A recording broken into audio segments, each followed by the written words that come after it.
meron ka dyang pera. Pahiram muna ako, tapos balik ko lang sa'yo. Ha? Kahit 100 pesos lang.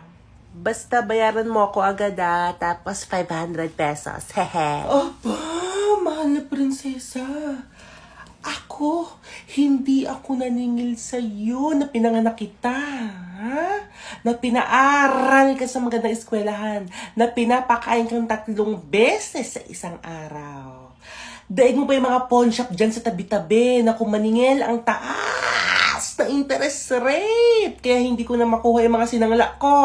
Ha? Dapat mapagsangla, ipalawan mo na yan. Kasi mataas na nga yung appraisal, mababa pa yung interest rates. May 1% sila, good for 11 days. Oh, saan ka pa? Ang ganda naman dyan. Tapos, kapag may Suki card ka, may 5% discount sa sangla interest. Oh, sobrang tipid ka pa. Nako, pupunta na ako sa Palawan Pawn Shop at magsangla na lang ako ng gamit. Nako, mas maganda pala siya kaysa sa mga ibang pawn shop. At mas maganda kaysa manghiram ng pera sa'yo. Kuripot. Pasalubong ma. 1/4 sheet of paper. Tapos, 1/4? ano sabi ko? Ha? May iba ba kayo narinig? Di ba sabi ko get 1/4? Yes po. Pinakaayo ako talaga, class ha, yung mga estudyante na hindi marunong makinig. Ikaw kasi, Ha? parang kape. Sabi ko na get 1/4 tapos sasabihin, ba 1/4? Ay, hindi ko kayo kinukumpara sa ibang section ha, pero itong section na to, ang hirap pumick up. Hindi attentive. Mark, alam mo, may nahanap ako na restaurant. Puntahan natin bukas. Alam mo, miss na miss ko na yung mga food trips natin. Teka lang, bukas ba? Hindi ako pwede. Sorry Let me guess. May date kayo ng girlfriend mo? Be, ano ba? Huwag ka na magtampo. Hindi ako nagtatampo kasi wala naman akong karapatan. Okay? Doon ka na sa temporary girl mo. Kasi, di ba, naaalala mo lang naman ako kapag nag-aaway kayo, nakipag-break siya sa'yo, o kaya malungkot ka. Pero kapag masaya kayo, sige, go! Itsapuero lang ako sa tabi. Ano ba yan, be? Huwag ka Oh my mag-alala. God. Babawi ako sa'yo. Okay. Bitches come and go, but you know I stay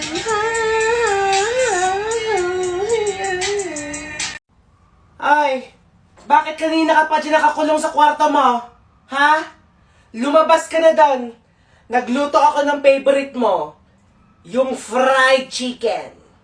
Oho, tapos mamaya, bigyan kita pera, bili ka ng 1 galon na ice cream. Ha? O, lumabas ka na doon, dalian mo. Masarap yung chicken, crispy. Dali, labas. Dali. Oh my gosh, you guys. Nakita niyo ba yung bago ni Mark? Di ba 2 years na kayo break? Oo. Ina niyo!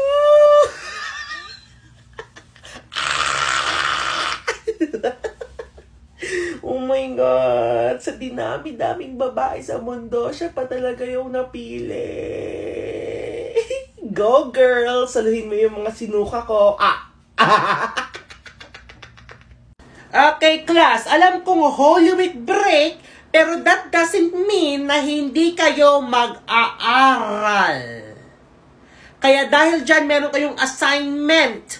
Gusto ko basahin niyo yung libro nyo from page 67 hanggang 124 at gagawa kayo ng reflection.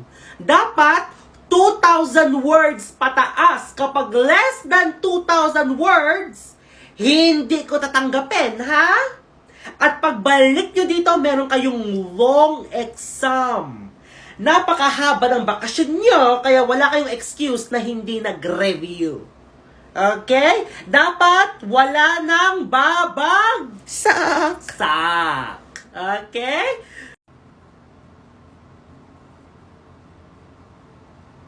Pre, alam mo ba yung name ng girl? Ito? Si Fiona. Fiona. Okay. Thank you. Bro! Fiona. Gagi, if you don't stop, I'll tell your girlfriend. Shh! Huwag ka may.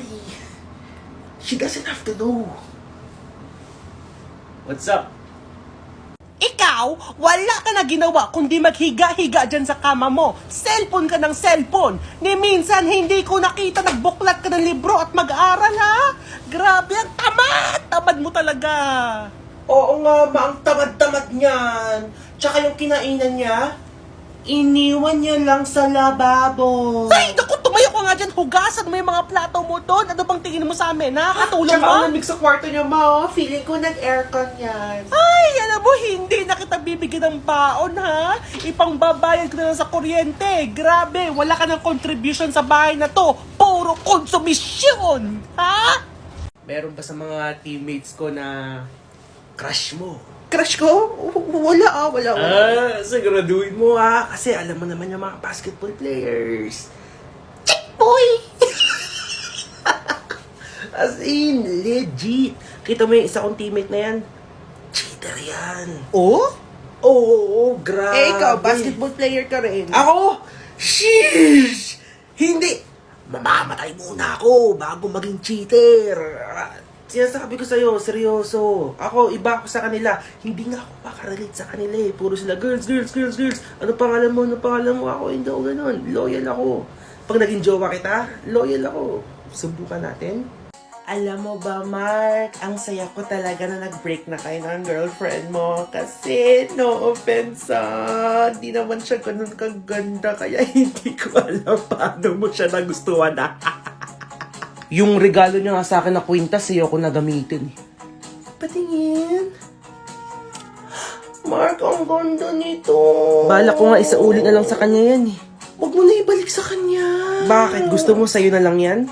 Hindi, isang lang mo sa Palawan Pawn Shop. Alam mo ba, napaka-win-win talaga sa Palawan. Kasi mataas na ngayong appraisal, mababa pa yung interest rate. Di ba nga sabi sa mga kasabihan dyan, basta sangla, ipalawan mo na.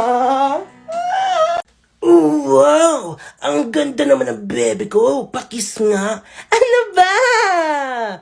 Babe, andyan pala yung best friend ko. Ay, okay lang ha. Sama ako sa date nyo. Third winter! Kasi natatakot lang ako mag-isa sa bahay. Baka may mumu. Pero don't worry Hindi naman ako didikit sa inyo kahit dun kayo sa malayo. Ay girl, okay lang. Kahit samahan mo lang kami. Huwag mo akong kawaan.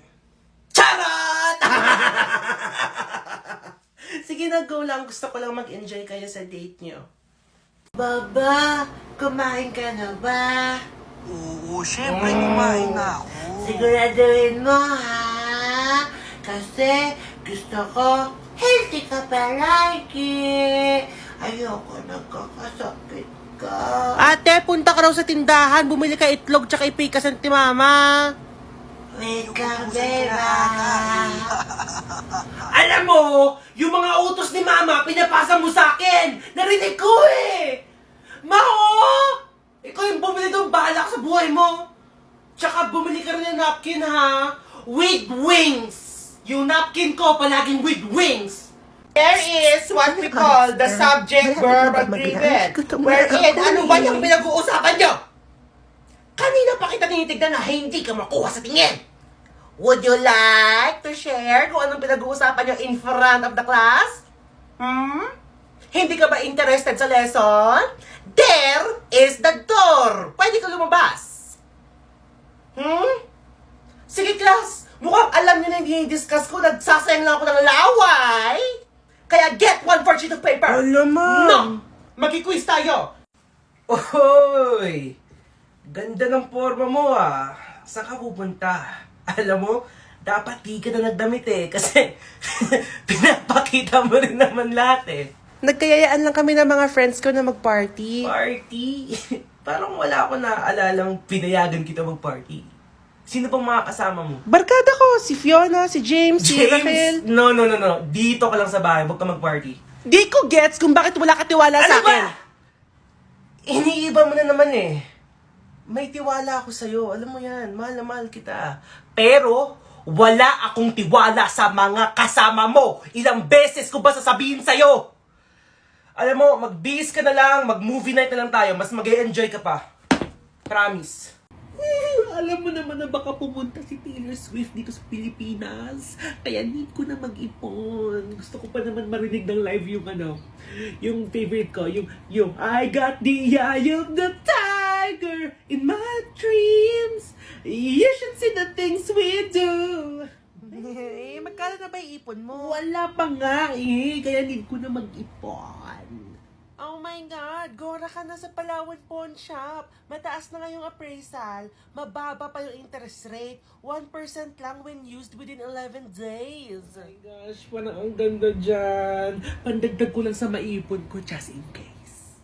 Oo, tsaka easy mag-renew at may text reminder ka para iwas penalty sa sangla. Alagang-alaga ka talaga. Ito ang chismis na basta sangla, ipalawan mo na! Yes! Tunay na win-win talaga tayo sa Palawan.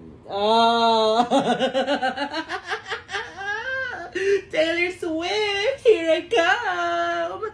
Make me Aphrodite!